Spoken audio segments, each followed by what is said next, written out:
Welcome back to the Overlander.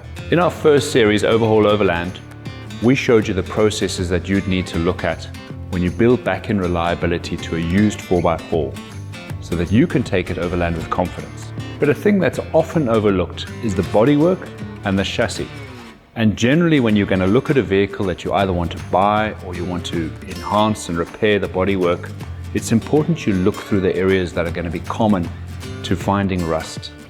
So when you look at the chassis, it's important to understand that it hasn't gone across a salt pan or it hasn't lived at the coast. It's very difficult to hide rust on a chassis.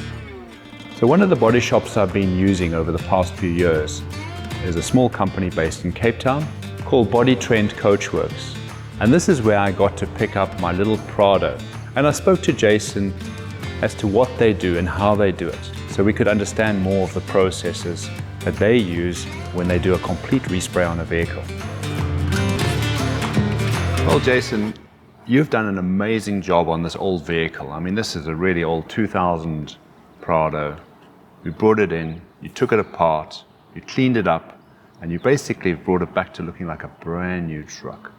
I want to know from you, what do you look for when you start with an old car like this? Because, you know, taking an older vehicle and bringing back some life into it, it looks like a brand new vehicle. So what do you find when you start with a car? Well, you've got to start from the inside out, you know. You need to look at all the seams. If seams are torn and cracked, you need to redo them so that it can last going forward, so that no moisture can get in between the panels. Yeah. And basically just dig in deep, and if there's any fracture cracks or things on the outside, you need to open it up and make sure there's no corrosion underneath it, and because you often really find clean it that up. Yeah, really clean it rust, up properly. I know we've got an 80 series, an older vehicle, and that's, you know, the older vehicles tend to be less problematic with the rust. Yeah. And, you know, if something's covered up, you won't know until you pull the paint back. That's it, yeah. I know you took a lot of this back to metal, Yeah, to actually understand what were the problems.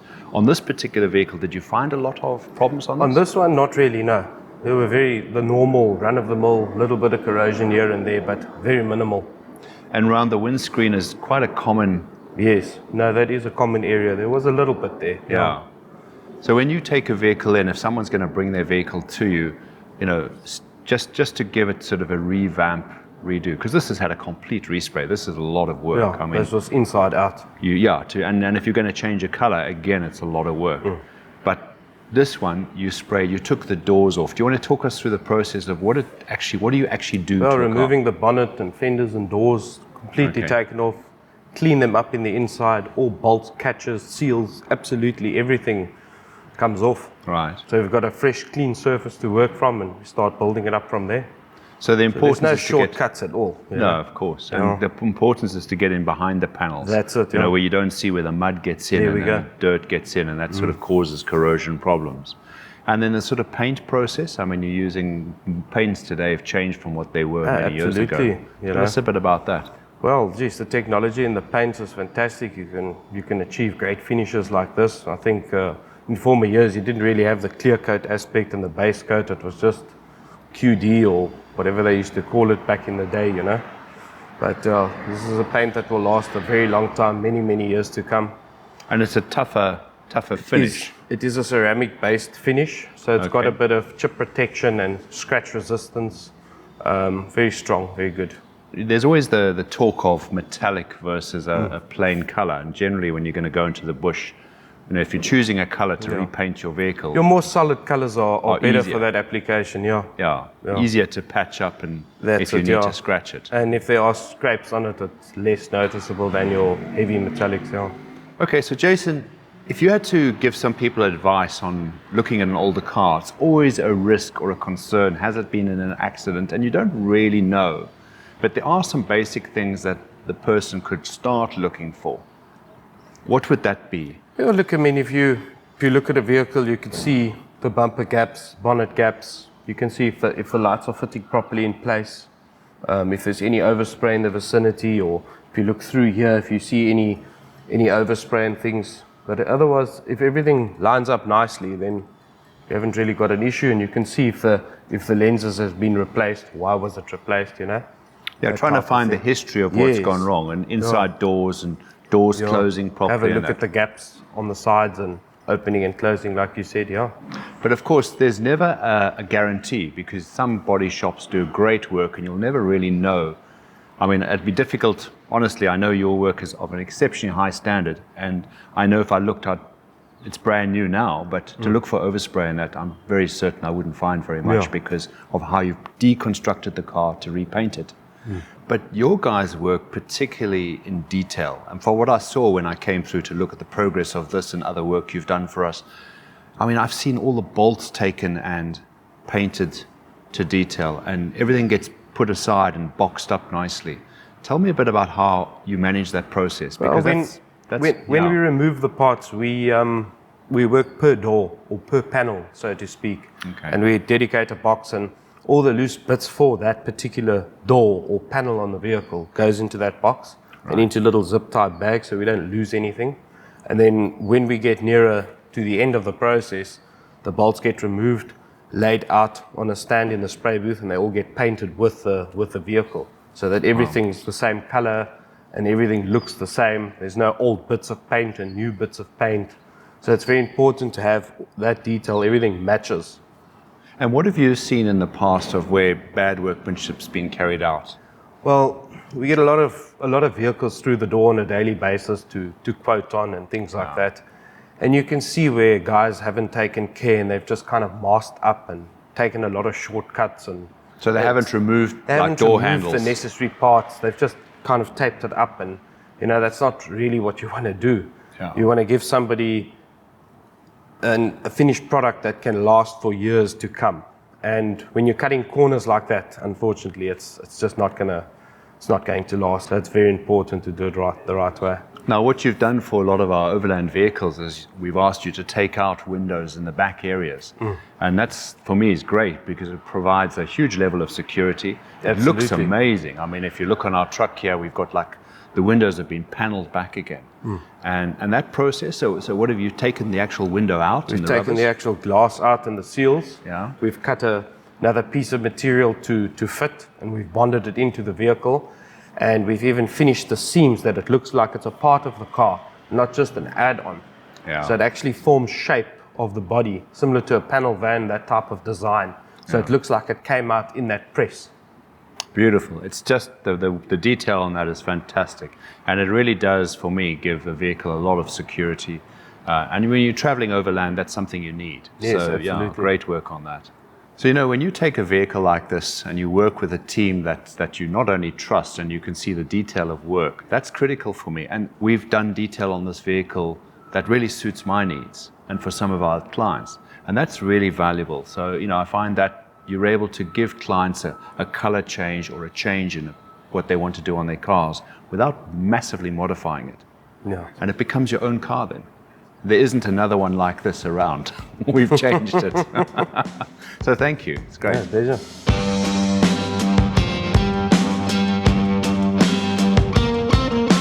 Now, something that's even harder to find than a good body shop is someone who can do the chassis preparation and corrosion treatment. It's difficult because people take shortcuts in the chassis treatment and preparation. And the worst thing you can find is that they've gone and put a product on the chassis that doesn't actually serve its purpose. It peels off, it doesn't do anything to stop the rust, and it's not suitable for the climate that you're in. And this is why when I met Anthony, I was blown away by his processes. His quality, the detail, the products that he was using, just incredible. And I've sent every one of my vehicles to go and have a chassis treatment done and to make sure that it's done properly and they can enjoy their trips into Africa with the confidence that their chassis has been well protected by his products and his great workmanship. So Anthony, we're here with you at your workshop where you do the chassis treatments. And I've brought all my vehicles over the last number of years to you, the new ones, the used ones. Why do we do a chassis treatment? What's the main reason? Paul, the main reason is this piece of metal here is your spine of your vehicle. This metal will pick up rust if it's not taken care of. In all these little nooks and crannies, the sand, the dust, the salt, the crystals all get stuck over there and they accumulate over a period of time. Nobody ever looks to clean it or take care of it. They're driving along, that nut and bolt there suddenly decides it's had enough, like a broken bone. Break off, yeah. Snap off, and where do you go? You start limping all over the place, or you've got to go to hospital. In this case, if it breaks, your life is in danger. You have your engine serviced on a regular basis, you have your wheels and your tires pumped up on a regular basis, wheel balance, all of that. But why not the chassis? So let's look at the chassis, look at some of the points that are dangerous when you're out going up to Swakopmund, or even just driving down to the dunes for just a Sunday afternoon. Why wreck a beautiful Sunday afternoon because you neglected to take care of your chassis? Well, actually, over time, the chassis builds up, as you say, all these weak points. Yes. And if you can catch it when it's brand new, when you buy your vehicle, and treat it before, even better, like we do with the new vehicle. Yes, prevention is better than cure. Absolutely. And you see a lot of problems coming in. What sort of problems do you see that come in? A lot of them are caused, if we look at the springs, these little bolts here, all the duct corroded away. So this is taking a pounding all the time. It's softening and dampening your ride. The grit gets inside there. It starts working like a 80 grit sandpaper, or maybe even 100 grit sandpaper, and it just sits and works its way. And if you know, it starts going, and once it's gone, it's gone. It's going to cost you an arm and a leg to have this repaired. So prevention is better than cure. Well, especially if it gets to a point where it's actually caused major damage. Yes. So when you're looking at the chassis, and of course the body mounts to the chassis, where are you finding those points where the mud has got in, the dirt has got in, and it's causing those weak points, the rust that's setting? Because rust is the big element here. Yes, definitely, most definitely. That's your main cause. Yeah. So basically, I would start checking up along the edges where all the dirt and grime. No one ever puts their finger. Just put your hand in there and just rub it and feel what's going on. Behind the mud flaps as well. That's it, behind the mud flaps. Then come down, get into your springs. See what is stuck in between the springs, especially on these shackles over here. These brackets here that lock, that support him. I found a lot of time people will go through, riverbeds and on big trips and that, and you do get all that grit moving in. That's it. And they never really wash it out. And it's basically a maintenance thing as well. That's correct. Yes. If you treat something and then maintain it. That's it. So tell us a bit about, you're finding all these problems. What about people who've done work on chassis to treat them, but haven't done a great job? Using a substandard product, just grabbing something from your neighbor's garage. Well, even a paint. I mean, I've seen some people have painted their chassis with a paint. Some people have put a bitumen-based cover on it. What are you finding the problems with those sort of treatments of chassis? For instance, with bitumen, bitumen has its place. It's a brilliant product, but it has its place. Yeah. On a chassis, I personally disagree with it. For the reasons being is in South Africa, and here specifically in Cape Town, we can go through all our seasons in one day, sometimes even in a very short period of time. So you apply your bitumen, you go down to the dunes, out comes the sun, you're baking 30, 40 degrees, the bitumen gets soft, all the sand gets stuck in there, the crystals, everything gets stuck in there. Now you come home, no big deal. But now the temperatures drop overnight. The bitumen becomes hard again, trapping in all that dirt and grime. Right. And the crystals, And the crystals, yes. Yeah. And then the process just starts all over again. Next week you do the same thing. Before you know it, it's eaten right down to the down to the metal. You don't get to see it because it's all closed up. Yeah. Now you come to me, there's a problem. We start stripping, and now we realize, oh my, there's a problem here because it's eaten through the metal. So that's what you found when you've brought vehicles in and you've cleaned off the bitumen. You've seen that it's actually gone through and eaten to the chassis. That's correct, yes. So in that understanding, to actually prepare a chassis, you go through a whole sequence of rigorous process. Yes. I'd really like to understand so people can, it takes a few days to do this. It's not a few hours. Thinking about five days of pushing, not just doing a job and sitting back, having a cup of coffee. It's pushing all the time. I know. You've got a great team. The guys are really dedicated. A brilliant team, yes. So take me through the process of what you would do from a car that I bring into you. Where does it start? All right, Paul, first off, our paints have been specifically made for us by a paint chemist. After many years, as you know, we've gone through different types of paints, and some have worked medium, some have just failed completely. And I wanted to find a paint that can really handle South African weather and give you the anti-corrosion that your vehicle deserves. So to have this paint work, we need to first take it to our wash bay. We then ride it up onto a 45-degree angle.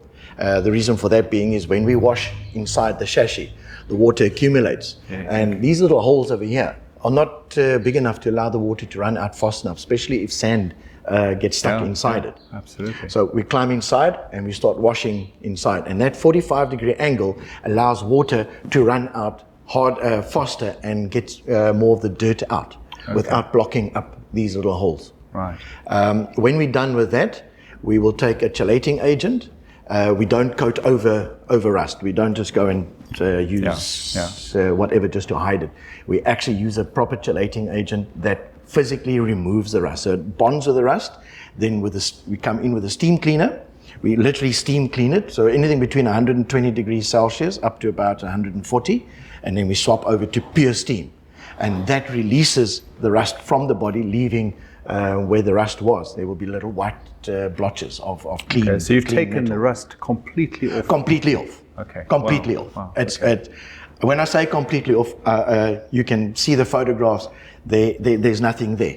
It does not overcoat it, or what do they call it? Convert it. It literally takes it off. If I let the water dry and you look on the ground, you actually see the rust on the ground in the shampoo. Because that's the thing that a lot of people have done in the past. You can buy products that you can buy off the shelf from shops and that, and it converts the rust. You'll see it as like a liquid you paint on, it converts it. Yes. But that's not removing it. It's not That's removing just it. basically coating and neutralizing the rust. That's it. But there's still rust behind the rust that you don't get to. Correct. And of course you then cover it up and it just gets... That's it. Yes, it also has its place. It's a very good product. Yeah. But on a chassis, rather get rid of the problem. Yes. There's no use coating over the problem. Get rid of the problem out of the way. Yeah. And then put on the paint. So now you've cleaned it, you've got the whole... Take me through, where do you go from there now? Okay, from the engine bay, we will then bring it into the workshop, jack it up a little bit, and then we obviously now remove the wheels and everything. We wrap the body with industrial cling wrap. We'll do a visual inspection of the vehicle to make sure that the chelating agent has done its job. Then we'll come and do an inspection around areas like this and on the sides. Here, then we'll jump in by hand. We'll take some sandpaper, start sandpapering by hand. We don't put on grinders. If you use a grinder, you run the risk of cutting your pipes. Yeah. We stay away from stuff like that. We'll climb in by hand. We might use a flapper disc on the side, but those are they're very gentle, but otherwise just tear off sandpaper and we physically sand by hand. When that's done, everything. On this case here, you got the drum, so we just block off here so the dirt doesn't go inside. But on your ones with the discs get wrapped up, the brake pads. lines. Yes. I know you've wrapped the exhaust and the gearbox gets wrapped and That's the engine.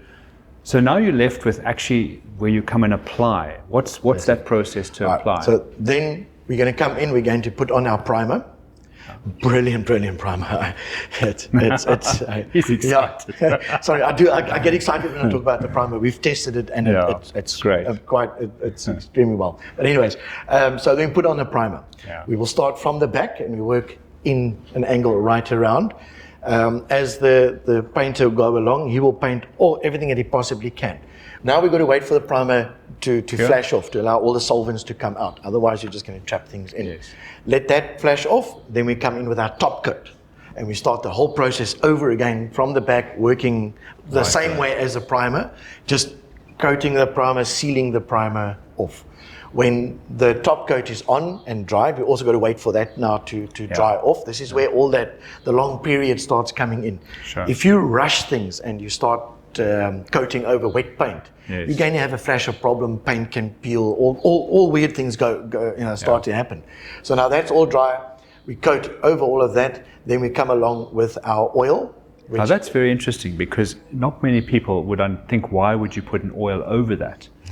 Yes. So just sum up why you've developed this oil, and it's a very special oil that you put on. Why would we put that oil on? Paul, to put the oil on, as you can see here, it feels like this is still very, very wet. Yes. That will dry off completely. Yeah. This oil is high in anti-corrosion and it also acts as a lubricant. So all your springs here, when they start moving, They're not going to get stuck. They're going to flow freely.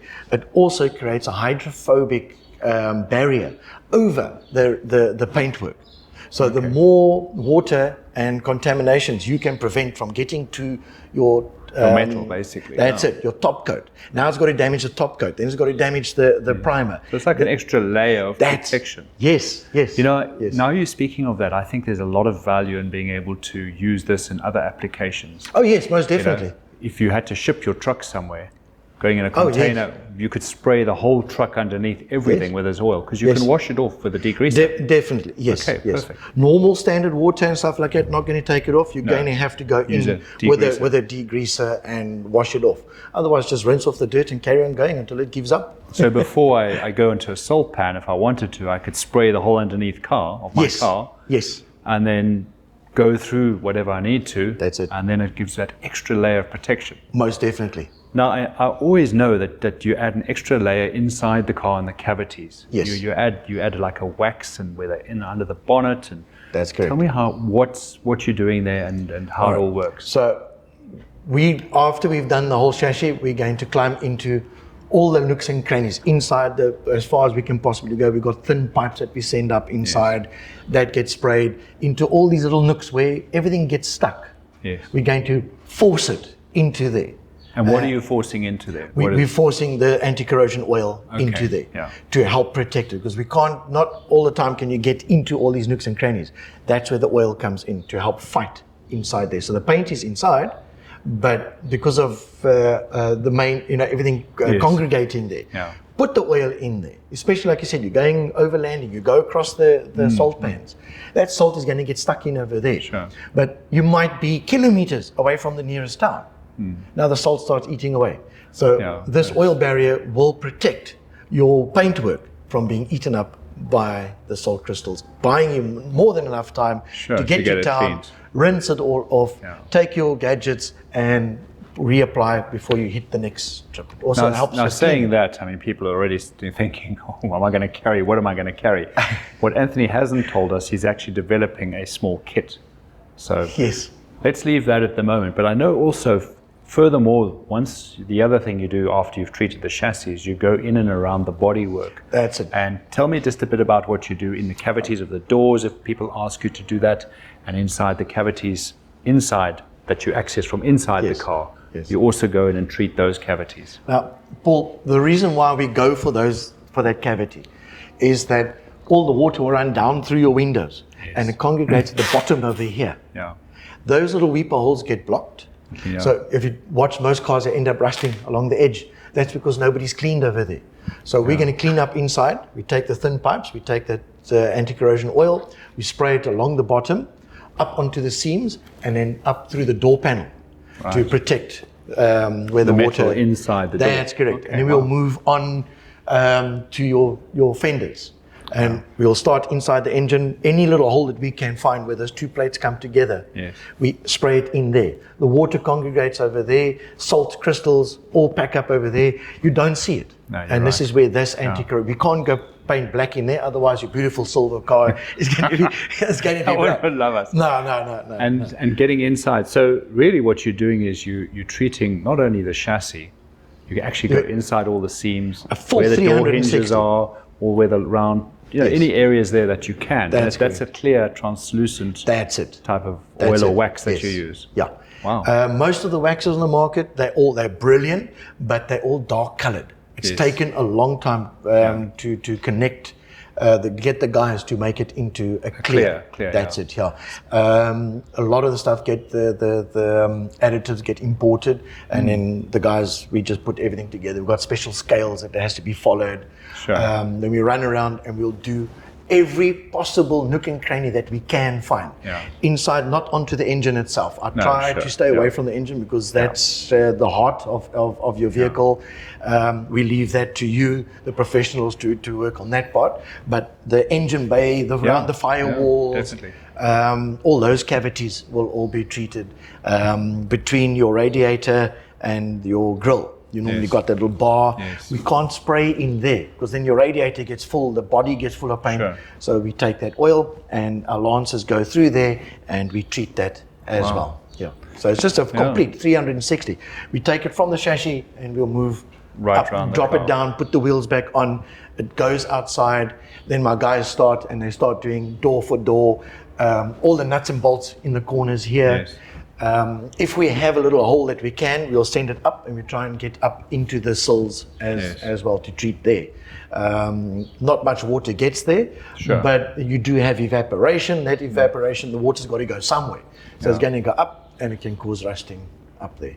So that's why we go around. Yeah, and we well, listen, I mean, I can only say one thing.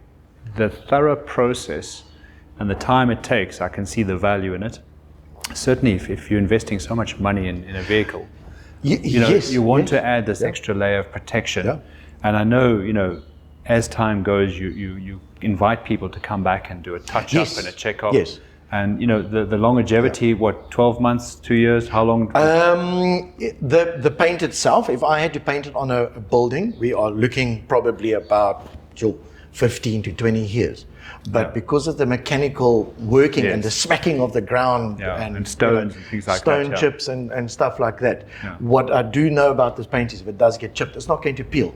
Yes. It's not just going to flake off and drop. So we're pretty safe on that. But that's when you'd want to come back and do a touch-up on a regular basis. That's it. Now, we ask people to come back anywhere between 3 to 6 months. The same as if you would go for a service. You've just been up to Namibia, you come back, you have your car serviced. By doing that, you are going to get long-term service. It's very difficult to put an exact... No, I think it's like anything. It's about taking responsibility to maintain your vehicle, and by bringing it back to you. Are you going to gym? Yeah, You're doing a bit of cardio. Exactly. Well, you don't need to. You work out here. Well, guys, I can only say that the detail, the commitment of Anthony and his team, and Mary Louise, his wife, is also involved in the business, and they're a great partnership. It's such a pleasure to take a vehicle and have it treated and know that it's got this extra layer of protection and it's going to be looked after. So And on a note there, the prevention is better than cure. We always say that. Got a brand new car. Don't think because you got a brand new car, you're just going to cruise around. Have it done. Yeah. Have it done. Sort it out now before you sit with the problems. Yeah. Great. Thank you. Paul, thank you very much.